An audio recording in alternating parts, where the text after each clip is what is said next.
Não pega no vídeo, é muito baixinho a luz. Aqui dentro desse tubo gera o ozônio.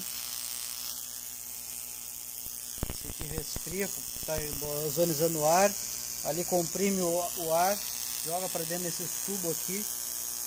Aqui é a bobina, capacitor, regulador. E que está borbulhando na água com um corante alimentício de gelatina.